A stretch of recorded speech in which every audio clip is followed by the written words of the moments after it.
good morning, good afternoon, good evening, good whatever part of the day this video chooses to reach you. Hope you're feeling fine. I hope you're feeling well. I hope you're feeling blessed. I hope you realize that you are blessed. You got to see a day that somebody didn't get to see. No matter what trials and tribulations you got to deal with, just understand that you are still blessed to be here because someone didn't get to see this day that you are getting to see today and getting to deal with those trials and tribulations that you're having to deal with. All right, so be blessed. I want to continue my series today and come to you guys and talk a little bit about our Florida Supreme Court justices. Um, this year in 2024, we have two Florida Supreme Court justices that are up for what we call retention election. Now, what happens is when Supreme Court justice seats are open or available in the state of Florida, the sitting governor gets an opportunity to appoint or insert their own particular choice for that Supreme Court justice seat. Uh, they serve out a 1 year term, and then that next year they are put on the ballot for the voters of Florida to decide whether or not they want to give them a full 6 year term. So that is what's going on this year. We actually have two justices that are on the ballot that are looking to be elected to 6 year terms because they've already served their 1 year probationary term after being appointed by Governor Ron DeSantis. Now, full disclosure, these positions are supposed to be nonpartisan, but a little bit of background information, excuse me. In the state of Florida, we currently don't have any Supreme Court justices that have been elected by Democratic governors. So what does that tell you? That all of our Supreme Court justices in the state of Florida, I would say, although their political ideologies and designations are not made public, I highly doubt that Republican governors would appoint Democratic leaning anybody to anywhere. So that's my piece on that. So the two justices that are up for re-election or retention vote, I should say, are Renatha Francis and Meredith Sasso. Now, these young ladies, and I do mean young, have, or excuse me, are fairly young when it comes to Supreme Court justices and age frames. Now, I know that there's a big debate right now about people of older ages having influence in key offices and key positions when it comes to politics. But one thing that we got to understand is that with age comes experience, with experience comes wisdom. So sometimes when you have people that are in positions of authority at a higher level, in a position that really leans on the experience and the knowledge that a person has lived through and experienced to make that position excel, you want to have people with experience. So just a little bit about Renatha Francis.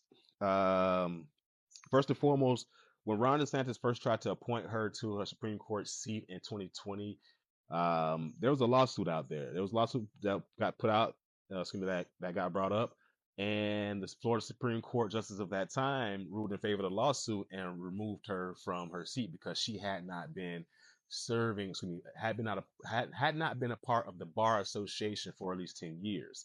So yes, I said that correctly. At that point, she had not been a part of the Florida Bar Association for at least 10 years.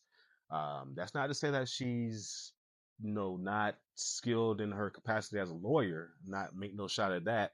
But like I said, when you have people that are influencing real serious decision making, you want to make sure that you have individuals that have lived through some experience or had some trial experience with these types of cases and not just leaning on, I say, overall political ideologies. Um, Renata Francis is a graduate of the University of West Indies, and she also graduated from Florida Coastal School of Law. Um, she started out in Miami-Dade County Circuit Court in 2017-2018. Then she went to the Florida 11th Circuit Court in 2018-2019. Then she went over to the Florida 15th Circuit Court from 2019 to 2022. That was after the lawsuit that pulled her out of her Supreme Court seat, and now she's sitting on the Supreme Court as of last year. So now this is time for her retention vote. Um, I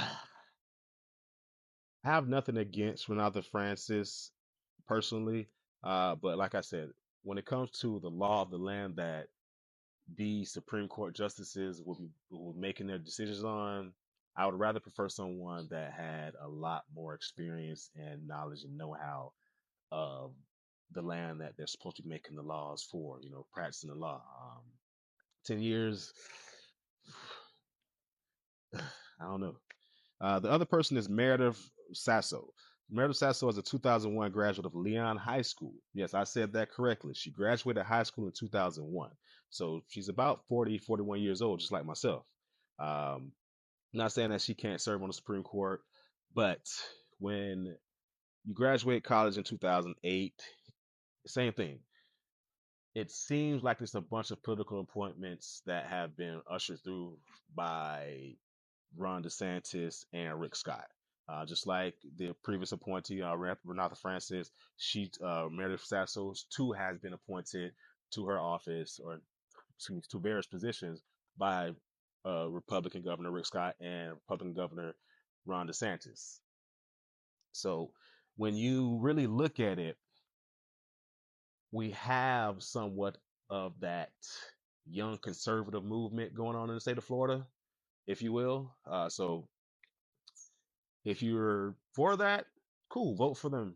Vote for them. Vote yes on the retention. Vote for those individuals. If you're against that, vote no on the retention. Vote for these individuals.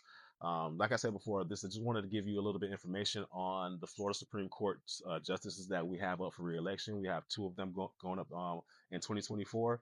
So be informed, vote informed, and vote to your interests, people. Please, please, please, please, please, please, please, please vote to your interests. Don't have me out here sweating and whatnot, making these videos to inform y'all, to make y'all more informed voters, and you ain't voting to your interests. Please, come on, man. Make it make sense. Always hit the like button, hit the share button, hit the comment button, hit every button that you see on that screen. Send it to somebody you know that needs to know this information. As always, peace. I love you guys.